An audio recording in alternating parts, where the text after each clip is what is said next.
Free ball from CG43. They're in front. This is flat out ridiculous.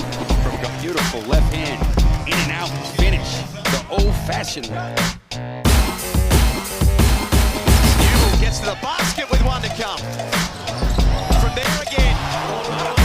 You have got to be kidding me. Tyson step, wraps it up.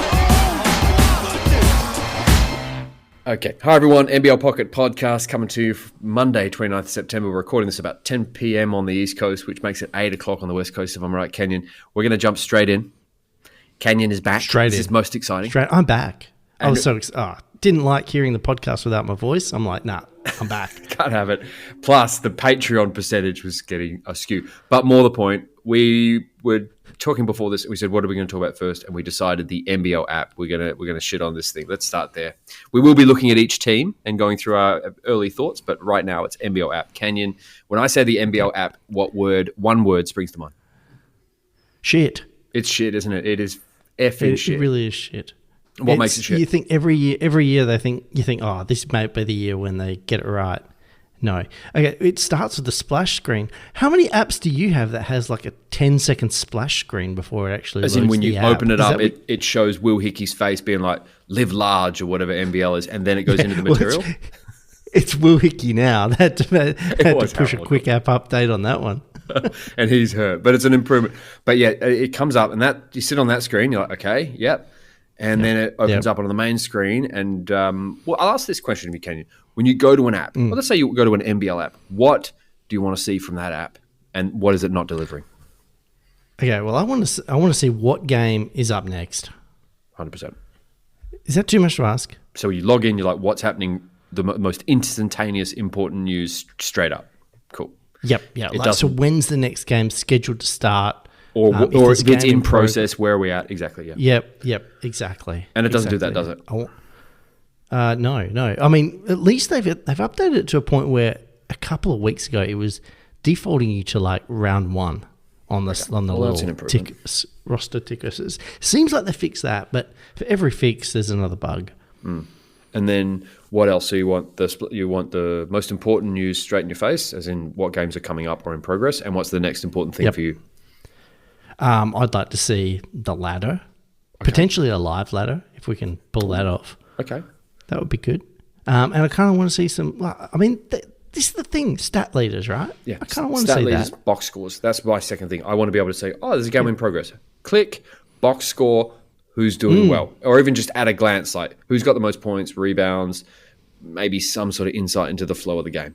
If an app does that, I'm not very choosy. I'm not very picky about apps. I'm like, just what games are going on, who's playing well, give me a slight sense of the game, and then the rest I can kind of investigate for myself.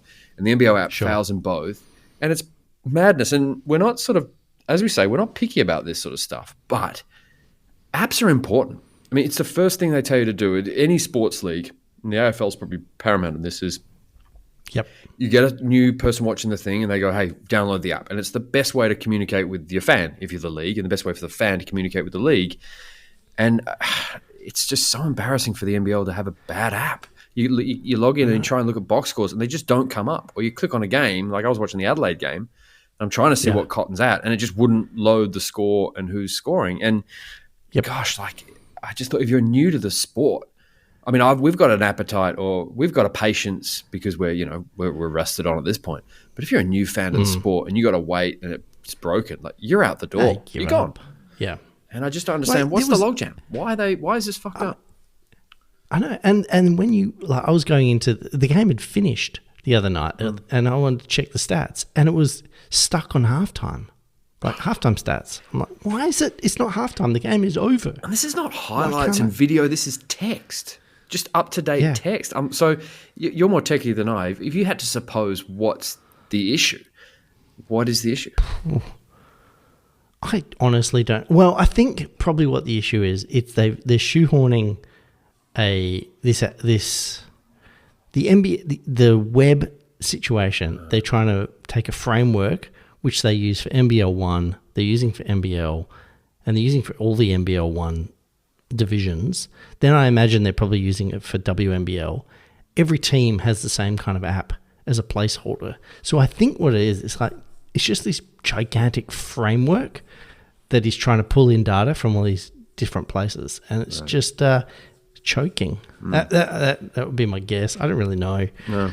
But the other thing as well, they can't diversify blame, because I looked at who made it, and I was looking around the app expecting to see, it's the pillow company, was it? Homie or whatever it was. And I was looking around for clicky.com or whatever the fuck. And this is an in-house NBL product, and they've sabotaged themselves. So, man. And then I noticed I noticed the box scores have changed this year. The look of them, like it seems that they've ditched the FIBA one or whatever, and it's like a homegrown box score app.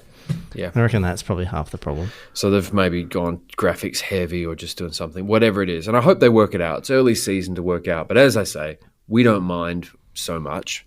But it's the new fan who's just going to go like, what is this rinky-dink product? Like, I'm out. Boom, I'm out, Yeah.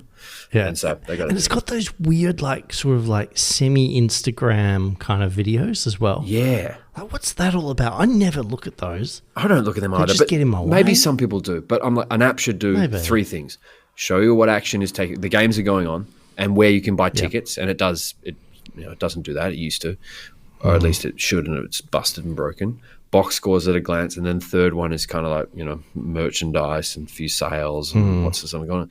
Just nail the basics, NBL. Just get the basics down and then worry about adding stuff on. And hopefully I'm going to keep my eye on LinkedIn, and when it happens, when they put up a job for app developer, contract, a 3-month contract with the potential for longer, I'll be like, that's going to make me laugh, because you need it right now. You need to bring in someone or some people to fix it. And the fix should be simple enough. I mean, there's good apps out there. Just tap the AFL on the shoulder and go, your app is just look at the serviceable. AFL one. It's serviceable. The AFL doesn't win any awards, by the way. It's not the best app in the world, but it shows you what games are on, shows you the box score. You can get a sense of every game going on. It's fast. Yeah. It operates fast. And they're still the AFL doesn't know what to do with its highlights packages. That's one issue with them. But the basics, they tick, and then, okay, we'll move on to the other stuff. But the NBL right now is falling at hurdle 1, just clashing, just running straight through hurdle 1, and the hurdles around their ankles as they try and make the turn. And you're saying the app, of course.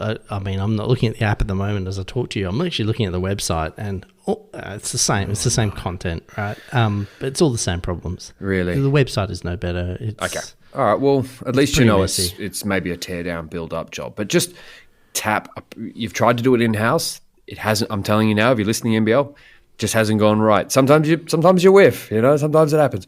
Take a step back. Spend a bit of cash. Hire an outside professional. Fix this thing. There's so many tech nerds in the NBL space, love them to death. Just go tap them on the shoulder and just fix the app, please, for your own good, because new fans of the sport are going to turn their back. Ready to jump along? I mean, I actually wanted to fire this one at you quickly. Like, LK has sold out of pretty much all the teams that sort of, I don't know if we touched on this late last year, but Kesselman sold out of just recently Melbourne United. Finally, he's dusted his paws. Is he fully out now? Mr. Sansoni steps in. Mr. Franchise, Mr. Mogul is the primary and only owner at Melbourne United. Right.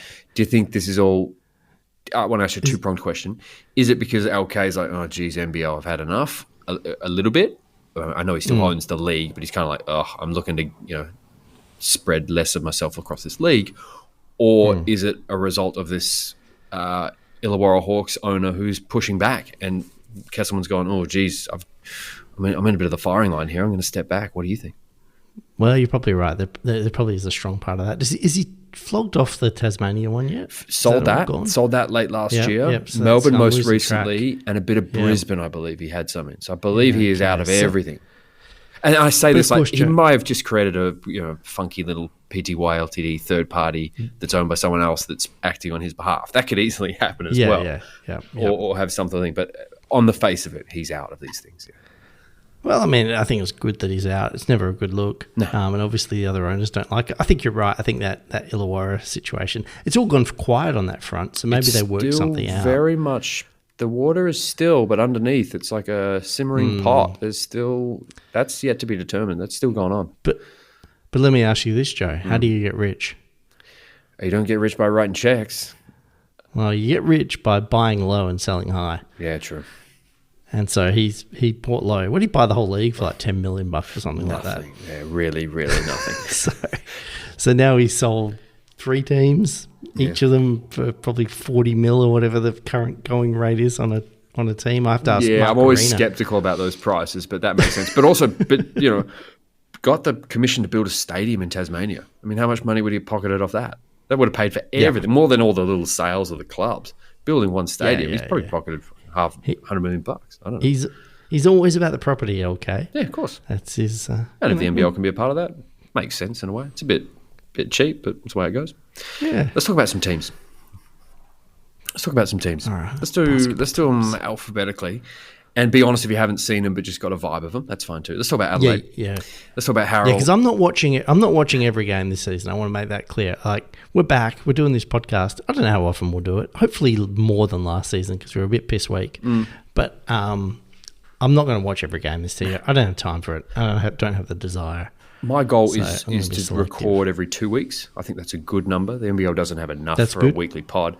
But I'm hoping to watch at Yep. least 2-3 games 2 games a weekend. At least like part of 2 games. Yeah. I think that's all. Yeah. And we'll be honest about that's that. reasonable. Adelaide I actually watched. This game I watched with intent. So did I. This was a great game to watch. I want to go back, reverse from Cotton and go Harold, obviously rather unceremoniously or ceremoniously cut. Is he a plus or a minus? His departure, is that a plus or a minus for the 36ers? You're asking me that? I would say it's actually a plus. I concur. think the circus is gone. They can kind of lock in and get some reasonable people in that team. Couldn't see him coexisting with Bryce Cotton, who's so level-headed. Yeah. And I just think he couldn't handle the drama. Doesn't play D either. But was a very exciting player and all that sort of stuff, but didn't play D. And also, here's the thing. He was on that team with Kendrick Davis, who's a pretty good running mate. They'd had a losing record. And not by a game or two. They were a losing team. I think they were 43% win percentage. They were below 50%. So it's like, and missed games due to suspension and so on and so forth. It's like, that's not how you're going to win in the NBL. Games are too important. You're not going to have. No, I mean, look at Cheatham. What did you think of him? He's got a great body on him, super athletic, kind of didn't know their place. They were very much a first game team. They looked a little bit, no one quite knew each other's tendencies and strength. But he's a good player. He was solid at New Zealand when he was there. I like him. What do you think? Yeah. I mean, I think he's great. I think he's a perfect complement. Like, he's not trying to do too much. It seems like he's willing to fit in. Agreed. And if you imagine if Harold was there, I mean, it was hard enough watching DJ. We got to talk about that. That's a bad marriage. He was that play at the end. You tell me about the play at the end? Is that what you're going to talk about? Yeah, exactly. Yeah. Yes. You could see him, DJ getting scraps all game, and then there was 4 seconds left in the game, or whatever. Bryce Cotton on 39, and he jacks it. It gets inbounded to DJ. Bryce is basically next to him, open. You could have just shuffled a pass. He could have shot it to get for the 40, but DJ looks him off, jacks the three himself, bricks it. I thought that I don't know if they got reprimanded by the coach, but that needed to happen. Surely at that point, you're just feeding the guy to get 40. Yeah, DJ took a lot of shots that weren't there, and his percentage was terrible. And he was chasing shots, and he was chasing them last year with Davis and Harold as well. So I don't know where. I'll ask this question: Can they exist? Can they coexist? Cotton and D. They'll coexist to the extent that DJ will become a shadow of his former self. You don't see any way that he can be a 20-point scorer alongside Cotton? Nah, neither. No, they look for the same shots. Almost exactly. They run off the same. They want to run off the same screens. They want to take the same triples. Like, Cotton's just a better version. Yeah, a much better version and better off the dribble. Yeah, better version. You said it best. Yeah, that could be a little bit explosive because neither one's going to take a backseat. That's for sure. So that's bad. I just want to go back to Harold. Is Harold a loss for the league? Yeah, he is. He was such a face. Obviously, they had him on the splash page of the thing. Have you heard much about Beat the Coach competition? Yeah, the super coach where that's all gone. That talk about just fantasy's not big in my world, but it's big for some people, and they've made a turkey the app and the super coach. So it's just like, oh God, NBL, come on. Yeah. But it's just funny. They were promoting the heck out of that. And then obviously they had to pull it because think about all the merch they had made with Harold. And all the graphics and all that sort of work. I feel so bad for him. Yeah. I felt terrible. And Adelaide just having no clue, by the way. It's very Adelaide. 36 is going to 36, right? I mean, just caught out by a player who tested positive for drugs ages ago. And now there'll be the tell-all, and it'll be such bullshit. It's like, mate, you tested positive for drugs and they banned you. Like, it's the most boring story. It's over. Moving on. Anyway, Adelaide, can I say top 4 team for you? Very early predictions, but top 4? They have to be. They've got Bryce Cotton, and that having Bryce Cotton will get you to the semi-finals. We know that. Wins you one in the semi-final. Perth won one last year against Melbourne. It's going to happen. Yeah. Agreed. They're a top 4 team. I kind of ask, how definitive are you, looking at these games in the early season, are you quite confident in saying you've got a really good sense of who are going to be the top 4 and the top 8 and who's going to be the bottom 4? Oh, it's still pretty early. It's pretty early. I think it's a pretty good shape, though. But I think probably if I think about it, I've got an idea. What have you got? I'm pretty confident. Like, I look at Adelaide and go, there's nowhere they're not top 4, top 6. That's just guaranteed. Yeah. Top 4 more than likely. We'll go through them and I'll ask what you think. Okay. Let's keep going. Let's go to Brisbane. What do you think? A lot of talk about their coach. What's your thoughts? Well, I mean, I was annoyed with the telecast because I'd missed their first game, and I thought, I'll watch this Adelaide game and get a vibe on the coaching. Every time there's a timeout, the cameras would flip over to the Adelaide bench. Yeah, right. I don't want to see the Adelaide bench. I want to see the Brisbane one. I thought it was funny. Stu Lash just seemed to be like on the sidelines, kind of cosplaying as a coach. Totally. Like he was kind of standing, clapping. Yep. But then not really saying anything constructive, not really getting in the ear of the referees the way a good coach will. Just kind of like he was dressed up as one. Yeah, it's like if you brought a Russian peasant who'd never seen the game and just showed them one game and said, like, all right, now you've got to take on the persona of that person. Yeah. It's like Bad Boy Bubby on the sidelines, if you've seen that film. Not in many ways, but just in like the mimic kind of way.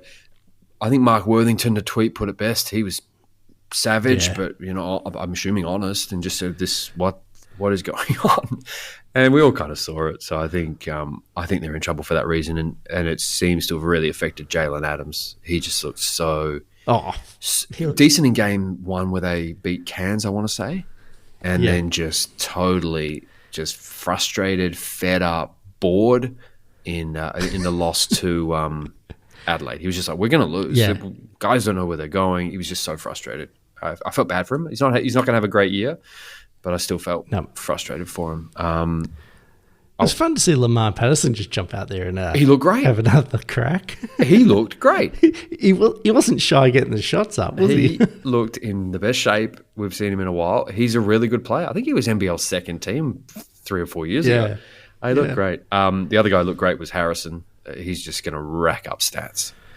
He's having a 20 and 10 year, and good luck to him. Adams was totally missing quarter 4 against Cairns. Just tired, indifferent, didn't give a shit. So that's a huge worry. They play. I've got here. They play with no science, all art. They're just they're a team. They're a team by an art, no science. There's no thought. It's just kind of blank canvas and do what you feel with the colours across the court. They're not going to be good. Bottom 14 for you? Yeah, they're bottom 4. Bottom 2 for sure. No, there's talent there, because Prather looks so good. Yeah, Adams is Prather's capable. Quality. Like Harrison's Prather's good. so strong. He is massive. You just watch him; he's a beast. He's fun to watch. I like Casey Prather, but no, there's just not enough there, and it comes back to leadership, doesn't it? I mean, it's making John really look like genius. Yeah, totally. And I think they're a bottom 2 for me. I'm pretty definitive. Whenever there's this sort of organizational stuff, guys are just looking for their own, looking at their next gig, and if it's Brisbane, so most guys will be moving to Cairns, but or they're going to Europe or something like that. So I think it's going to be an absolute disaster. Just got an off the cuff question for you, right? Yeah. Is D-Mac? Is he the coach in the league that has been involved in the most coaching blow-ups of all time? If you look back across his career, there's the kind of antsy stuff in Melbourne, I want to say.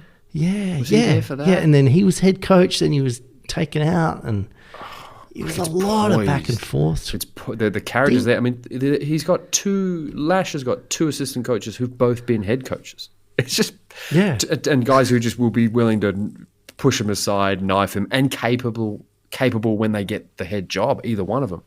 So it's just poised for disaster. And the owner's friendly, like, it's going to get way worse before it gets any better. We better hurry up. We got to go through a bunch of teams to get through.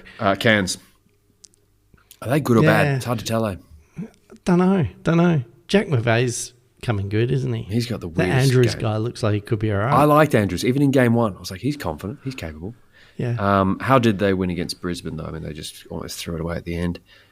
Yeah. We have a WhatsApp group that summed up McVeigh pretty well. He's a specialist taking on more. Do you think he's living up to that bill, or do you still have some sort of mild concerns? Nah, like I think Jack McVeigh is quality in this league. Like, there's no doubt. The guy's like he's a scorer, and he'll get that done. He's getting near triple doubles now, so he's fine. I don't ever worry about him. If they get Wardenberg back, He's not coming back for imports ages, turn though. out to be okay. Yeah. What's that? He's not coming back for ages, that Wardenberg fell. Can I ask, as they are currently constructed, Wardenberg, give or take, this is a top 8 team Yeah. for you? No, they're in the bottom. They're Not by a lot, though. Competitive, but I'm still kind of like, not sure. Yeah. Moving on. Let's go to Illawarra. Yep. McGee. Just like, I thought he was going to be... I only saw bits of this game. Same. Yeah, can't comment too much. But by all accounts, he tore it up. Yeah, it's just I mean, massive. he looks massive on the court, doesn't he? He looks so big. He's just a big guy. Tall and long-armed. He's just shooting over everybody. I want to make this point, and I kind of bring in Jaron Rillie here with this, but McGee and Rillie kind of proved, and the NBL's been an NBA kind of copy for a while now, but McGee and Rillie kind of proved something, a bit of a point of difference for the NBL. If you're a fan out there and you're new to the league, two things to kind of go, okay, why am I watching this instead of the NBA? Which is a huge question for people. Yep. And McGee and Rillie proved something for me. The son, Jaron. McGee was this like nothing role player in the NBA, and everyone's like, oh, laughing at him, like clumsy on the court, ha ha ha. Shacked in a fool. And then you realize, oh shit, if given a little bit more reign and depended upon and given a different role, this guy's a hooper. This guy's fantastic and super big, super strong. On the NBA court, looks like a joke, but when you actually kind of, not that the NBA minimizes what he does, but it's just a matter of there are guys who are better than him, and he's on a team that just so happens to have 6 basketball players of 1 million people on the planet, and these 6 are the only guys better than him. So that's where the NBL is fun, where it's like a guy that can come here and just show you what they're capable of.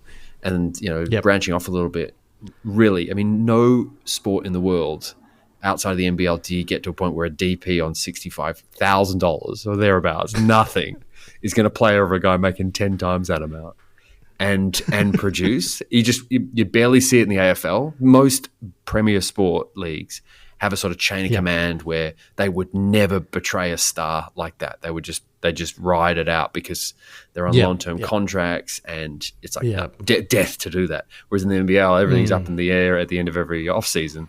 It's like, fuck it, let's go for it. And it was a real commercial point of difference for the NBL, and it was fun. So that's a good way of putting it. Yeah, that's what it is. Yeah. Illawarra, hard to broach this team. I just don't know. They've lost so many players. It's hard to know whether they've actually improved or not.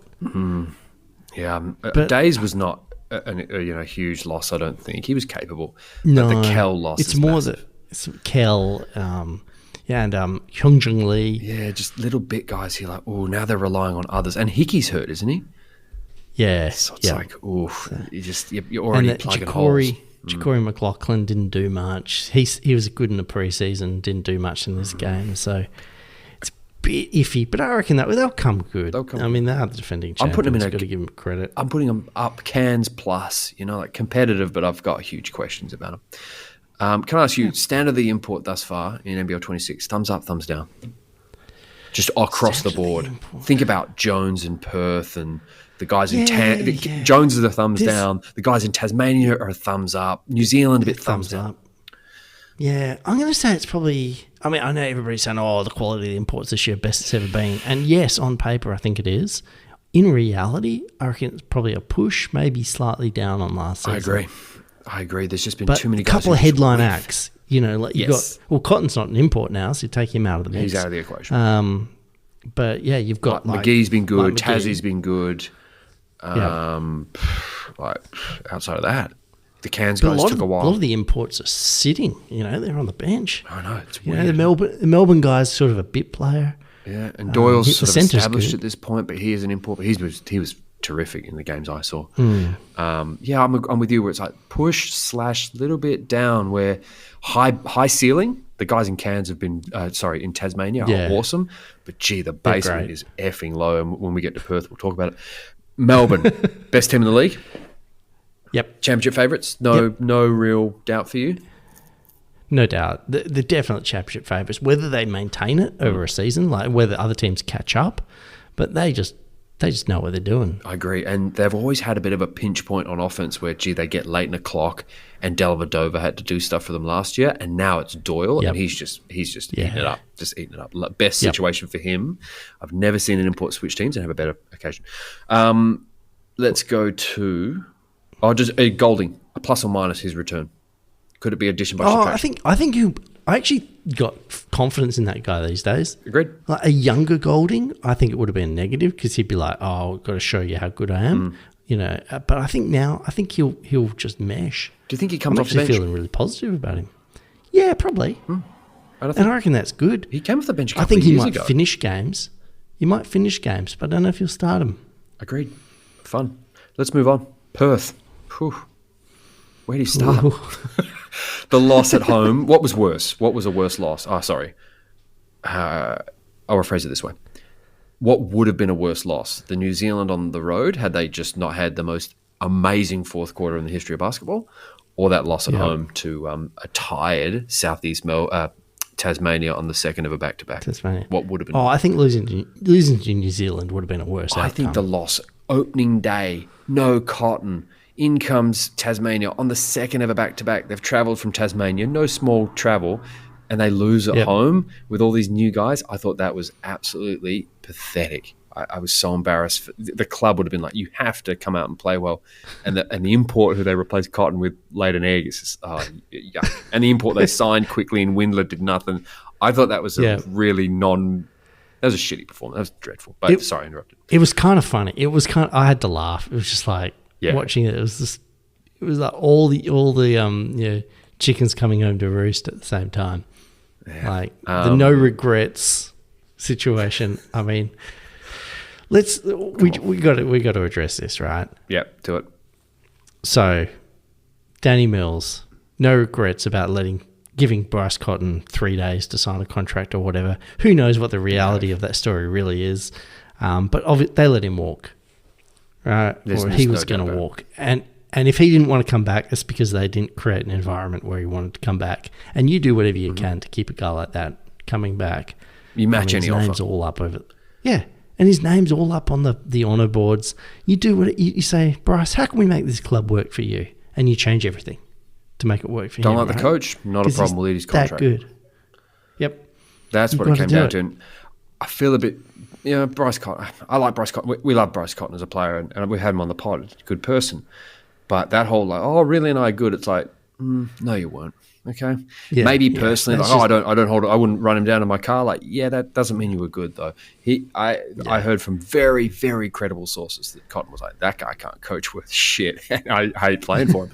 So that I know people say one thing. It's like, I'm sure you're friendly. I'm sure you don't mean each other harm, but you don't need each other well either. And that was a pinch point. They don't want to work together, and that's totally fair. But the Wildcats had to go.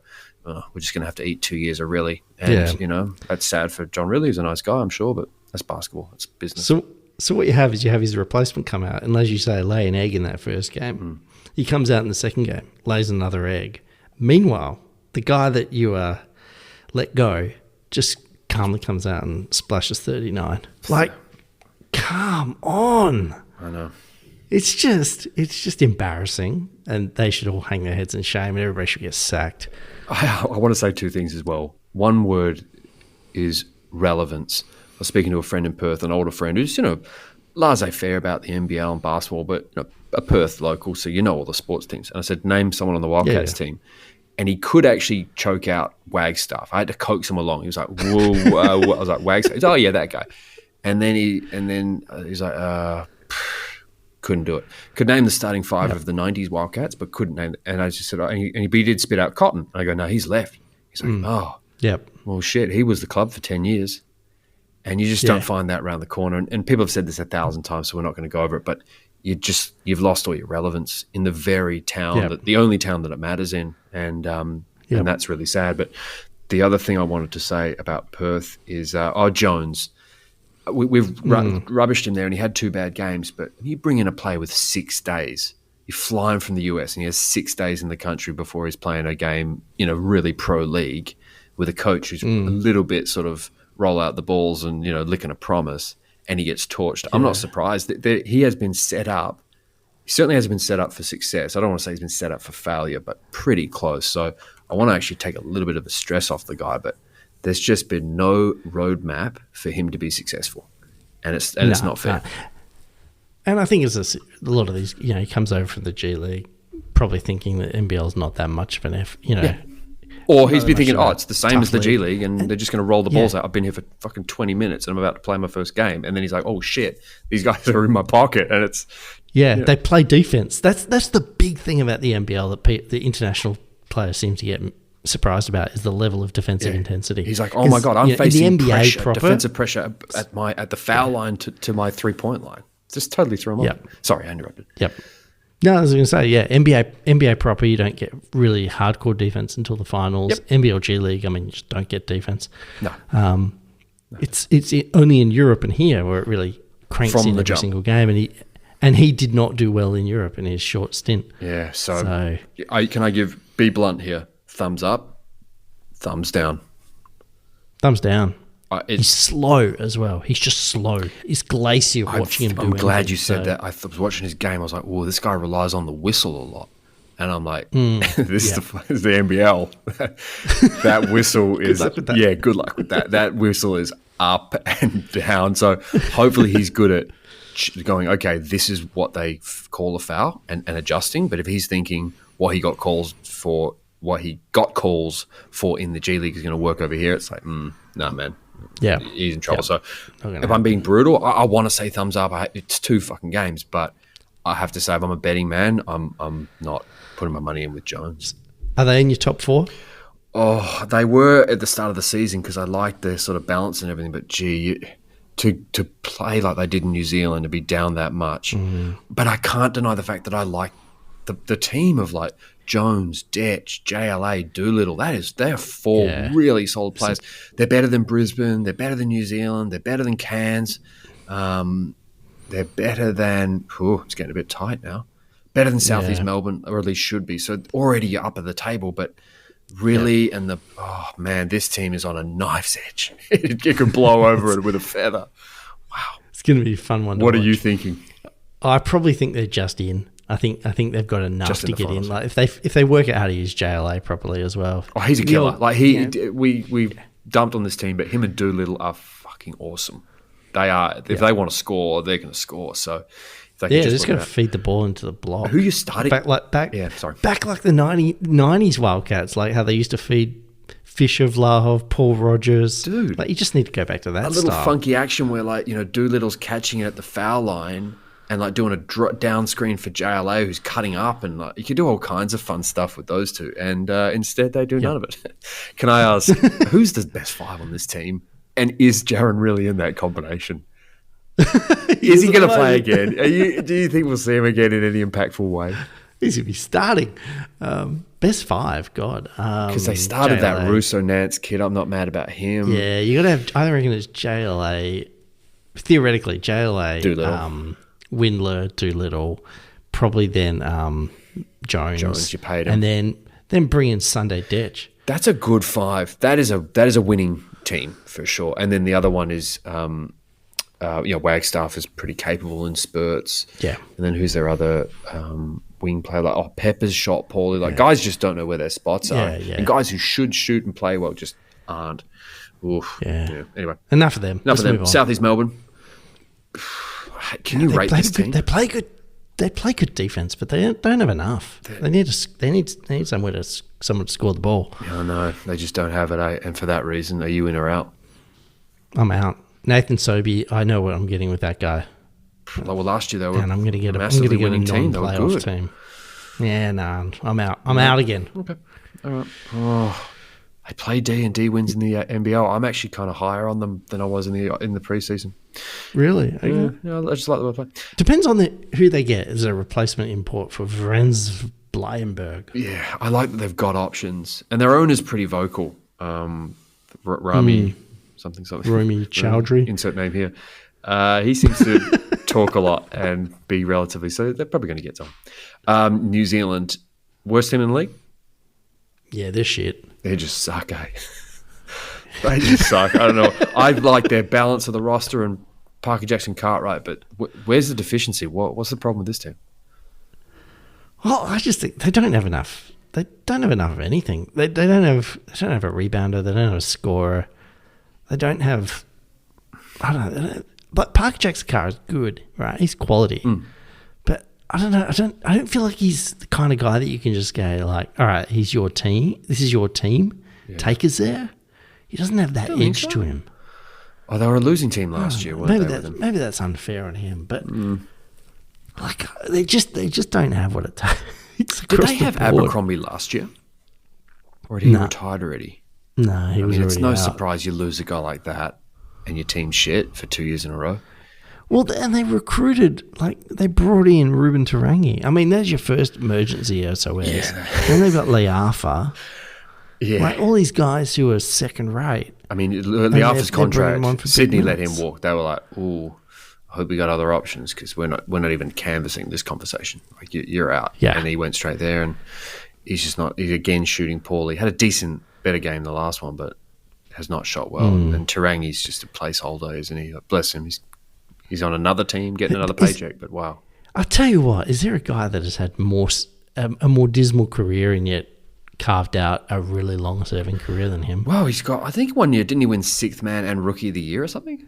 Yeah, with Brisbane, when he actually had a really good year? And he shot the three ball really well that year. Shot the piss out of it and had a great year. And, well, that was... Lamanis was still coaching. He's built a career on that year. And he will give you 25 to 30 just sort of placeholder NBL minutes. He won't give you much, but he won't take away. And we sound like we're really dumping on the guy. Like, if he was sitting in the room, we'd be like, you think you're a fucking star? Like, come on, give me a break.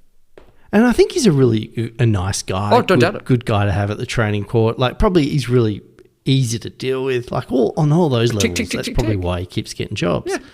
And, locals are a rare commodity in the NBL. But we both think they're shit in the bottom team. Yeah, moving on. Sydney Kings. This is a topic of conversation. Yeah, they lost this game, and it looked like where they picked up where they left off under Goorjian and another tied year. Delhi just couldn't score at all. I like Delhi in the NBL, but that was not his best performance. For you, Kenyon, are they a top 4 team as kind of advertised? They were a top 2 championship favourite at the start of the year. What do you think? Yeah. No, I'm out on this team already. Out in what way? Like bottom 4 out of the finals, or just sort of mediocre? Out of the potentially bottom 4. Wow, I think you're being too. I don't know. Let's hear it. This is great. Maybe I'm being rough, but they're a team full of chuckers. You know, Kendrick Davis will score a lot of points, but as we saw in this game, he's gonna. He is going to put up a lot of shots. Yeah, like same number of points as attempts. Dellavedova thinks he's a great shooter and isn't. Kawat Noi is a black hole, and every time he gets the ball, that's going up. I have made a tweet about this. There was a time when Vasiljevic and Noi were on the same team at the same time on the court. Both of them they fucking love an off-balance deep three with heavily defended. They just can't. They just love it like a bear to honey. They just can't stop themselves. But sorry, I interrupted. Yeah, no, it's all right. And Jalen Galloway, probably the guy that should be shooting the ball, is not shooting it well at the moment. So he's a risk. And you got Xavier Cooks who can't shoot. Like, it's just, there's not enough. Like, there's a lot of offense and at the same time, not enough offense. Cooks is just not where he should be. He's just not. I mean, it's one game. So I'm actually higher on this team than you are. I actually think they'll settle. I think Davis is that's a massive project for Dellavedova and Goorjian. Yep. They recruited him really heavily. They wanted him real bad, yeah. And I'm a little bit surprised by that. Like, why wouldn't they have gone for Cotton? They didn't think they had a chance. But I think they just thought he wasn't in the picture. Well, he shouldn't have been. So Kendrick Davis was like he was like the best version of Cotton that was available. And I do quite like Davis. I think if he's a guy who you got to really funnel, you got to put the blinkers on him and show, this is how you're going to get your points and whatever. So I actually like him. Dellavedova wins in this league. Now, maybe it was because he played at Melbourne. But I actually like Dellavedova. Yeah, that can help. And then Noi had a great year last year. And Cooks is capable, but Cooks is the one where I'm like, gee, his reputation and stuff has taken such a hit. He's just not that same guy, and there's something there. It's going to be a real nuggety season for them, but I'm still thinking I think they're a top 4 team still. Just okay, because I like Melbourne, I like Tassie a lot, I like them, I like Adelaide, and then I look at the rest. I think there's no one really who I like much more than them. I think the problem with them as well, they're paying Bull Qual so much money. Qual ain't shit, man. Sorry to be rude, and but getting nothing from him. For 2 years in a row now. You know, they didn't get anything. Maybe 3 years in a row. I can't remember how long he's been there, but we thought he was going to be the 3-and-D spectacular, and he fouls a lot, and he doesn't hit a single 3. So you think they're in trouble? You're really out. Okay. Yeah, I think so. And we've got a question for you, Joe. Who is less of a head coach? Brian Goorjian or Stu Lash? Okay. I know what you're doing here. Okay. Hollywood Canyon coming in with the fucking wrecking ball questions. Obviously, Stu Lash is more of the puppet, but I totally respect the question and understand where you're coming from, because Goorjian's just like plodding around. Also, Goorjian and Bogut have exactly the same posture. One just happens to be 50 years older. They're both the lower lumbar guys. I'm like, you got to straighten up. Get a broom handle, thread it behind your shoulders, and let's go. But I totally understand what you're saying. What is going on with this team? And I think that's why they're at a bit of a pinch point where they felt like Goorjian lost the locker room last year for sure. Guys were just treading all over him. And I may or may not have spoken to a head coach of another team last year who's not coaching anymore, who sort of said, I'm very excited to play a Goorjian coach team because he's letting his players, he's not the taskmaster he once was. He's thinking about something else. And he lost the locker room, so they had to spend on Dellavedova to fill in for that deficit. And they've realized, oh shit, great locker room and amazing character, Dellavedova, very nutty, player. But huge lead, huge deficiencies on the floor that Vickerman and others covered up at Melbourne. So I do. And then they got Bogut comes in, and he's going to be trying to assert himself. Oh, and I feel like Bogut. Hey, I'm the NBA guy. Like, you shut up and listen to me. Yeah, and I think Bogut's a distraction. You don't need another voice in that team. You've got one on the floor, and you pay Goorjian good money, so ride it out to retirement. And I feel like Bogut's that guy who's sniffing around and sticking his beak in, trying to protect his investment. And my best advice would be don't do that. You're too close to the coalface. You know what I mean? Back out. I do know what you mean. And I just think there's poised to be a disaster here, but I actually think the ingredients will come together enough to be a sort of knock on the door of 4, 5, 6, that sort of area. What do you think? Do you think Goorjian's toast and done? Yeah. I mean, he will see out the season. Yeah, but I do think he is toast. He's like dead man walking.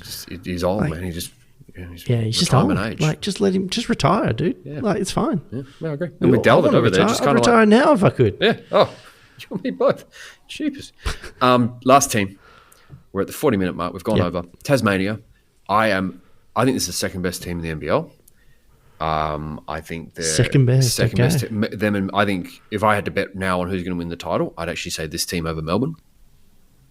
Wow. I am super high on this team. I just think they've got a little bit more offensive. They've got that go-to. Oh, Milt Doyle.